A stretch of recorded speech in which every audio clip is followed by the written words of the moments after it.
اب اس میں اہم نکات کیا تھے کہ بینک کریڈٹ ہو اور انکم.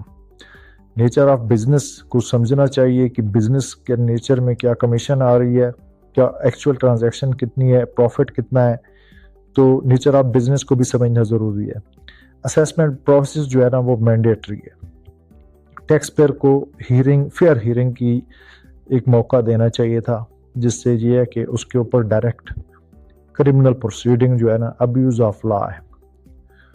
کورٹ نے کیا کیا, ایف آئی آر کو الیگل قرار دیا, بیل کنفرم کر دی, کیس کو ریمانڈ بیک کر دیا, یعنی دوبارہ پراپر اسیسمنٹ کا جو ہے آرڈر دے دیا. تو امپورٹنٹ ایڈوائس آپ کے لیے کیا ہے کہ فوراً پینک نہ کریں, بینک ریکنسائلیشن کریں, اپنے کنسلٹنٹ کے ساتھ, اپنے لائر کے ساتھ اس کو ڈسکس کریں, نوٹس کو پراپر جواب دیں. اس کے علاوہ یہ ہے کہ اس کو تھرو پراپر چینل چلیں. تو اپنا جو بزنس ماڈل ہے اس کو پراپر ایکسپلین کریں, اپنی کیٹیگری صحیح کر کے لکھیں, کیونکہ اکثر یہ ہوتا ہے کہ کیٹیگری ہماری غلط ہوتی ہے, جس کے اوپر ایف پی آر ہمارے بزنس کو سمجھنے میں غلطی کرتا ہے.